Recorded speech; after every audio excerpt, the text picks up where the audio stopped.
Tendríamos que remontarnos a la época de la conquista. Sabemos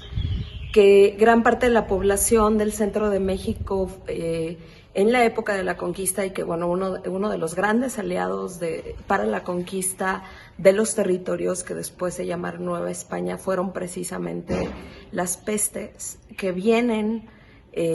con el llamado Viejo Mundo, concretamente la viruela, que diezmó a gran parte de la población del centro de México. No fue algo que impactó tanto en el centro norte, porque si bien, bueno, estas tierras estaban desoladas, despobladas, habían sido poco exploradas, pero un poco tuvimos de ese tiempo. A partir de la época de la conquista, revisando los libros de defunción, concretamente los libros sacramentales, que son los registros que hay para este momento, también hay registros civiles, pero nosotros utilizando como fuente los registros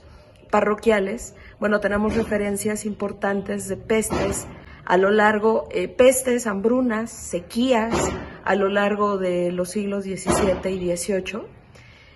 Hay algunas, bueno, muy documentadas, que son a partir de la segunda mitad del siglo XVIII prácticamente hasta el siglo XX, y ahora, bueno, con este proceso que llevamos hasta el siglo XXI. 1750 es un momento muy importante, hay un número de muertes importante en la villa de San Miguel el Grande, primero con el Matlazáhuatl y después con algo que llamaban a secas pestes. A partir de ahí, bueno, tenemos referencias importantes, 1785, 1786, es un golpe muy duro, son 2 libros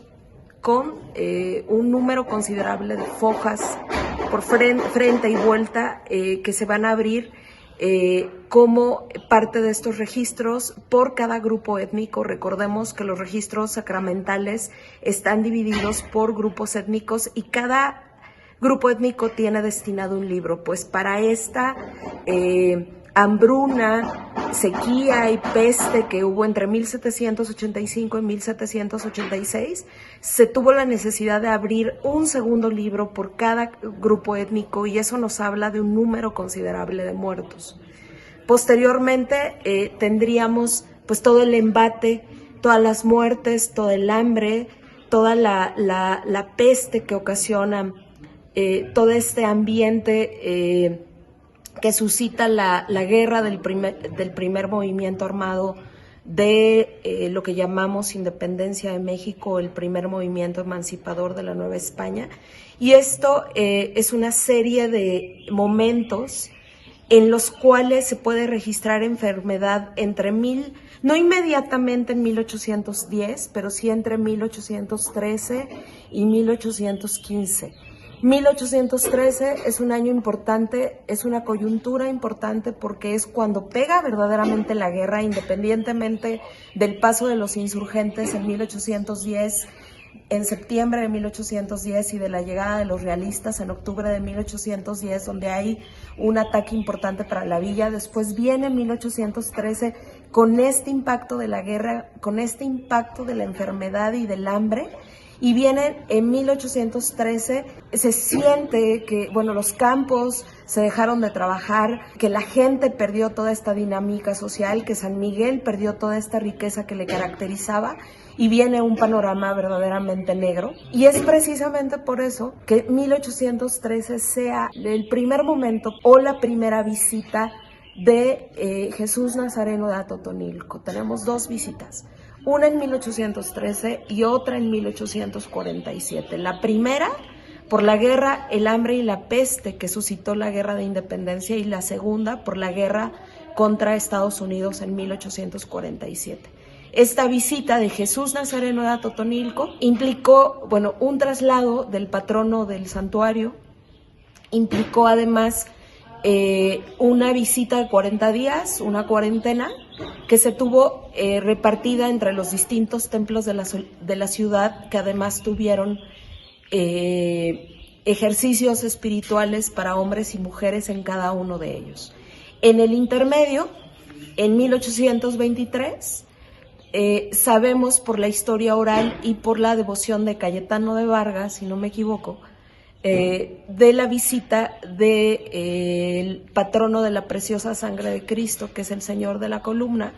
patrono de Atotonilco, compartiendo este patronazgo con Jesús Nazareno, y patrono de la preciosa sangre de Cristo en la Santa Casa de Ejercicios Espirituales. 1823 sería esta primera visita del Señor de la Columna. Después vendría, la epidemia, 2 epidemias registradas del cólera, una muy fuerte en 1833, después vendría la intervención norteamericana en 1847, para el tiempo en que también se tienen registradas enfermedades, y finalmente una peste de cólera en 1850. La segunda mitad del siglo XIX está aparentemente tranquila en términos de enfermedades, pero después los inicios del siglo XX vendrían con una serie de guerras y de epidemias que están documentadas, comenzando por el proceso revolucionario, y empiezan los primeros embates de la guerra, empieza también las enfermedades que están registradas,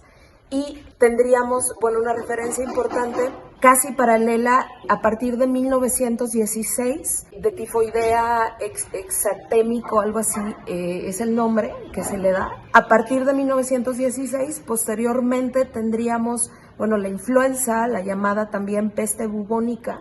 entre 1918 y 1920, 2 años de esta epidemia que es muy significativa y que iniciaría en el norte para después recorrerse al centro de México y por supuesto al centro norte. Para este momento el impacto fue considerable, fueron en todo México unos 467,000 muertos, y para Guanajuato en algún momento fueron 200 muertos por día, entre 1918 y 1920. Para San Miguel, lo que hemos registrado son unos 5 muertos diarios por influenza, por la llamada influencia española o por la peste bubónica. Para este tiempo hay una visita importante que se da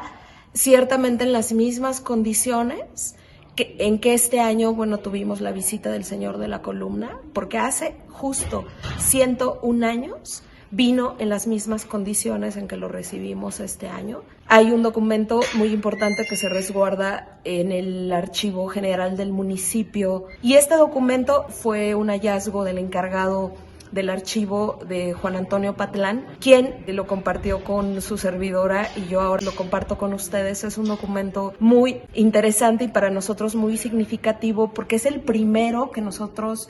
hemos podido ver de la visita formal del Señor de la Columna de Atotonilco a San Miguel, y es precisamente en 1919, en el año de la peste bubónica. Se da una licencia a los encargados de este momento para que traigan al Señor de la Columna de manera reservada, para que lo cubran, para que no formen aglomeración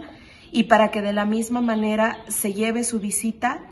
y su estancia en San Miguel, y una vez concluida vuelva al santuario de Jesús Nazareno de Atotonilco en las mismas condiciones. Sería, digamos, el año de 1919 la última peste que tendríamos documentada con estos números tan grandes, y ahora pues el presente